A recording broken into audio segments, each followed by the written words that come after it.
Lwaleero ab'ekitongole ekivunanyizibwa ku butale bwa Kabaka Kirexba nga bali wamu n'aba BBS Telefina basiibye mu katale k'ekibuye nga batunda mijoozi eri abasuubuzi basobole okwetaba mu nteekateeka y'emisinde. Omukungu Mulwana Kizito y'omu ku beetabye mu kutunda emijoozi gino ng'atubuulidde nti buvunaanyizibwa bwabwe okutuusa obuweereza eri abantu ba Beene naddala mu nteekateeka ze yatandikawo eri abantu be. Abaami tulwane nnyo okulabira nga tukuuma ekitonde ekikazi nga tukuuma abaana baffe abawala ate nga tubuulira abaana baffe abalenzi okwekuuma obulwadde obuleeta obulwadde bwa mukenenya. Emmanuel Semakula akulira obutale bwa Kabaka agamba nti olw'okuba Beene ayagala abantu be nga balamu ky'ekiseera okubajjukiza okwekuuma n'okwewala okukwatibwa akawuka ka mukenenya. Bw'atyo n'asaba abasuubuzi okwetaba butereevu mu misinde gino. Tusazeewo tujje nga tutalaaga obutale bwonna. Ab'ekibuye tubeebaza nnyo, mukoze bulungi nnyo ne muwulira ensonga eyo ne mugula emijoozi era ekibuye tukyakomawo katwe mwebale mukoze bulungi nnyo kaakati tulina enteekateeka enkya ogenda e Bwayise. Mu balala abaguze emijoozi ye Mulindwa Bahati okuva mu ssaza lya Beene e Kawolo Kyaggwe nga gino gimukwasiddwa Angel Nambooze omu ku bakitunzi ba BBS Telefina. Emijoozi gikyaliwo ku BBS Telefina. Abantu mwenna abali eyo muwangu mujje mufune emijoozi ku mitwalo 2 gyokka. Emijoozi tulinawo mitono bwe mubeera wona alwawo ojja kutuuka ku makya nga tolina mu ddukiro oswale.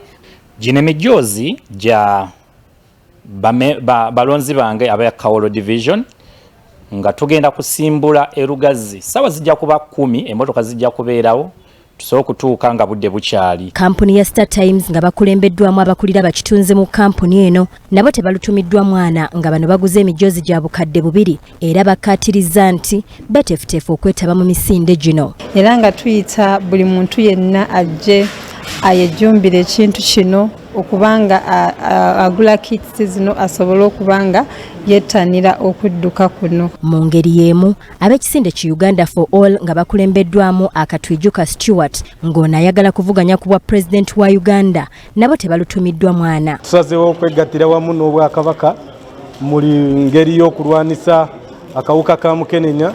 Post Bank wamu ne Wendi nabo baguze emijoozi miyitirivu ddala era ng'akulira abakozi ku BBS Telefina Alex Birigwa yagibakwasizza. Baganda bagamba nti akuwagira nawe gwokola ki gwagira.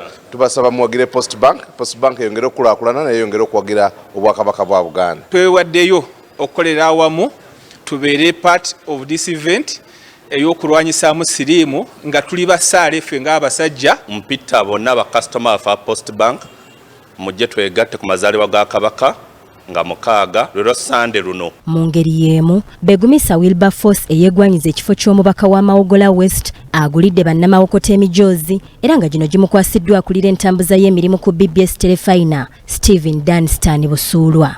Nkubiza bannamawogola West bonna nti ono yeewammwe akwagala gw'oyagala baga ensobole kwagala yekugwa kubbwa ati nga ffe tukusiima era nkubiriza abantu abakyali eyo mujje mugule emijoozi kubanga ennaku esigadde mbale temulinda ng'ennaku ziweddeyo batandika okugubaguza ku mitwalo 10 nga gwa mitwalo 2. Omulundi guno abasajja ffe tukulembeddemu omulanga guno n'olwekyo twetabe mu misinde muno tuwagire Kabaka waffe. Ronald Musinguzi naye agulidde bannalubaga emijoozi era n'asaba abantu bonna okwetaba mu misinde gino egigenda okubeerawo ku lunaku lwa Sande olwa Sabbiiti eno. So twenyigire nnyo mu sports Kabaka byabatereddewo nga emizannyo gy'Obwakabaka ebisinde emipiira tubyejjumbire nnyo tubiteekemu amaanyi ng'abavubuka. Patricia Nakaima, BBS Telefina.